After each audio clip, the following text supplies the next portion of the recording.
Have you ever stood on the edge of something big, like confessing your deepest fear to a loved one, or stepping up at work when everything feels uncertain, and felt that knot in your stomach whispering, "What if they see the real me? What if I fail?"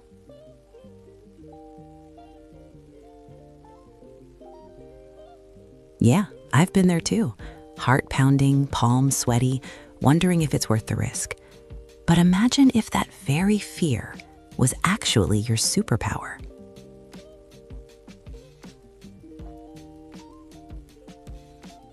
Hi friends, I'm your narrator here at Book Speed Peak, and today we're diving into a game changer, Daring Greatly by Brené Brown, an audiobook summary that packs the punch of her groundbreaking research on vulnerability, shame, and courage.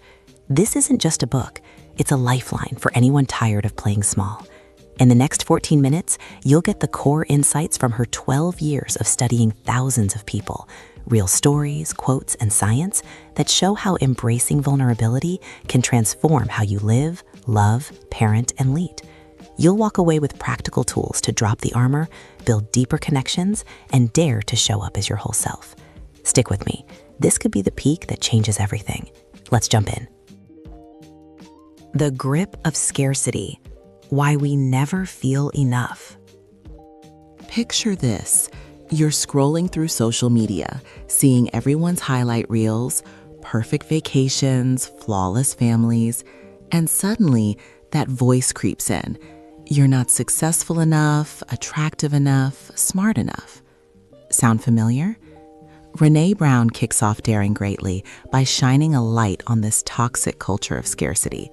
From her interviews with over 1,000 people, she found that we're all haunted by this never enough mentality. Never thin enough, rich enough, safe enough. It's not just personal, it's everywhere, from news headlines screaming danger to ads promising perfection.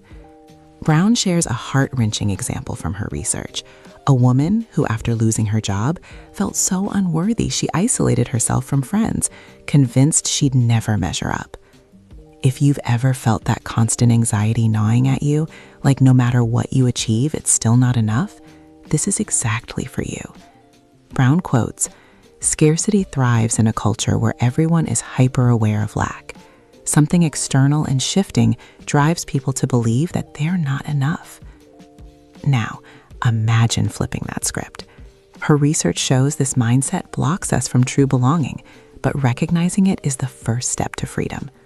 Here's a quick takeaway. Today, jot down 3 things you're grateful for that prove you're already enough. Your kindness, your resilience, a small win. Try it. It shifts everything. Okay, but why do we hide from vulnerability? Let's unpack the myths next. Busting vulnerability myths. It's not weakness, it's courage. Have you ever thought, if I show my true feelings, I'll look weak, or worse, get hurt? I remember holding back tears during a tough breakup, thinking toughness meant stuffing it down. But Brené Brown, drawing from her extensive interviews, flips this on its head in Chapter 2. Myth 1, vulnerability is weakness. Nope. Her research with men and women across all walks of life shows it's the birthplace of innovation, creativity, and change. She quotes Theodore Roosevelt's famous speech that inspired the title, "The credit belongs to the man who is actually in the arena, who at the worst, if he fails, at least fails while daring greatly."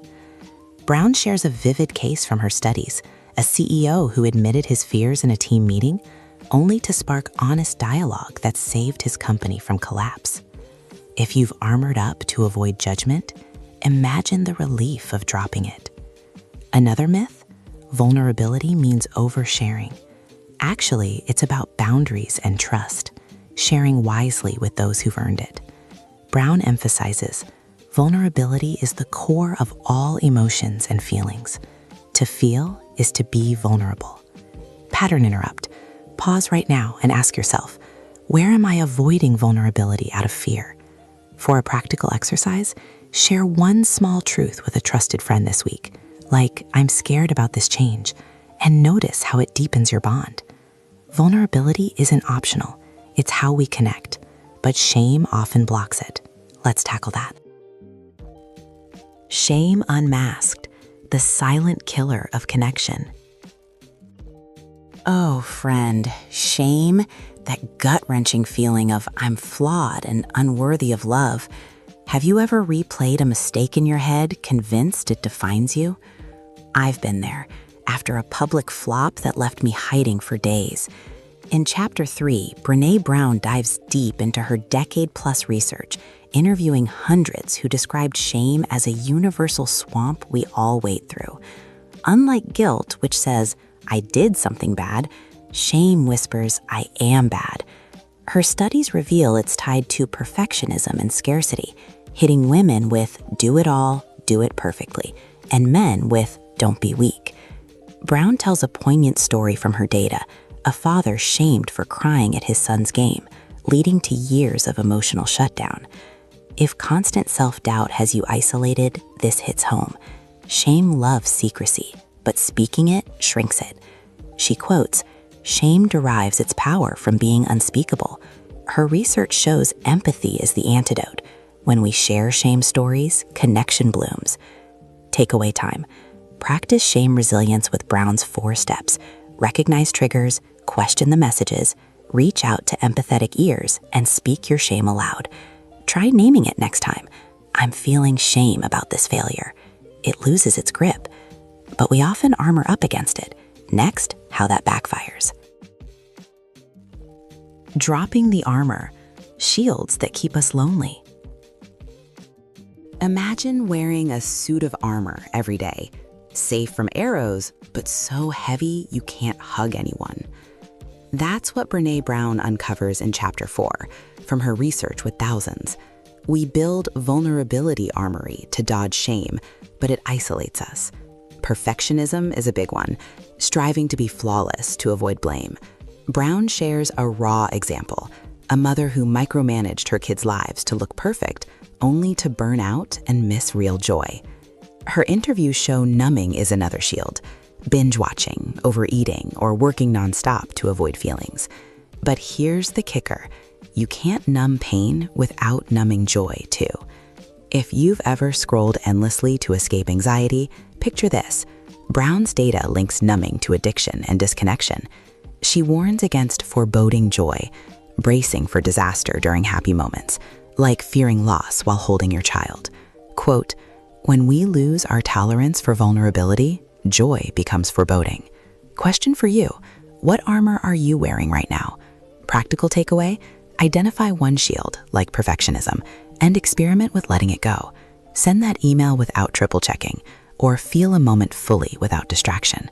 It opens doors to real life. But living vulnerably means aligning values. Let's mind that gap. Mind the gap. From ideals to real action. Ever set a goal like, I'll be more present with my family, but end up glued to your phone? That gap hurts, right? In Chapter 5, Brené Brown uses her research to map this disengagement divide, where our values don't match our actions, leading to cynicism and burnout. From interviews with leaders and families, she found we often aspire to courage, but play it safe. Brown illustrates with a case study, a teacher who valued creativity, but stuck to rigid tests out of fear, disengaging her students. If you felt that hollow disconnect, imagine closing it. Her key, cultivate change through small, vulnerable steps. Quote, mind the gap. It's the space between where we are and where we want to be. Research shows feedback seeking builds trust. Ask for it instead of defending. Pattern interrupt. Reflect now. What's one value you're not living? Takeaway. Use Brown's strategy. Define your values, audit your day, and adjust one habit, like putting away devices during dinner. It reignites purpose. This applies to work and school too. Let's dare disruptively. Disruptive daring. Rehumanizing work and education.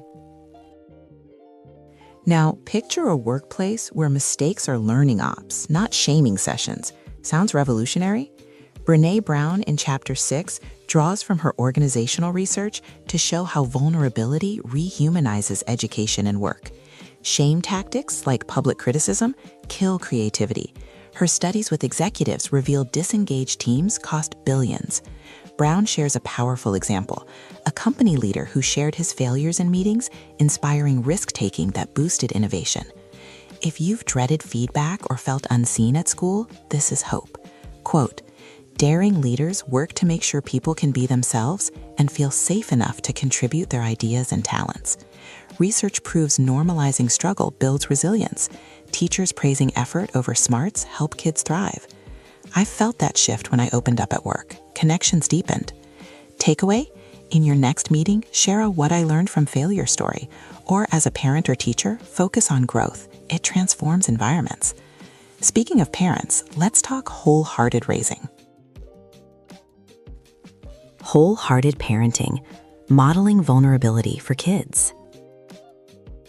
Have you ever snapped at your kid out of exhaustion, then felt that shame wave? Parenting's arena is brutal, but Brené Brown in Chapter 7 offers a roadmap from her family-focused research. Wholehearted parenting means daring to be imperfect role models. Shame scars kids. Her interviews show parents using it, like "you're lazy," breed disconnection. Instead, guide with empathy. Brown tells a touching story, a mom who admitted her anger mistakes to her daughter, teaching emotional honesty and rebuilding trust. If you're raising little ones or remember your own childhood wounds, imagine healing through vulnerability. Quote, "Who we are and how we engage with the world are much stronger predictors of how our children will do than what we know about parenting." Research links parental vulnerability to kids' resilience. They learn it's okay to struggle. Question, what vulnerability are you modeling? Practical exercise. Share a personal story of overcoming fear with your child. Like, "I was scared to try this, but I did." It empowers them. This closes our deep dive. Let's wrap with why it all matters. Ooh, friends, what a journey through daring greatly. Brené Brown's research boils down to this: vulnerability isn't the enemy. It's the path to love, belonging, and a life worth living. Key lessons: ditch scarcity for enoughness, bust myths that vulnerability is weak, combat shame with empathy, drop armors that isolate, bridge value gaps, dare in work and school, and parent with open hearts. This book shows that when we step into the arena, marred by dust and sweat, we find true courage. After absorbing this, I realized how my own fear of rejection kept me small. Embracing vulnerability freed me to connect deeper, even in pain. It can change your life too, starting today. If this resonated, hit subscribe for more psychology peeks that heal and empower. Comment below, what's your biggest takeaway or a vulnerability struggle you're facing? We'd love to hear. You're not alone. Thanks for joining. Dare greatly out there.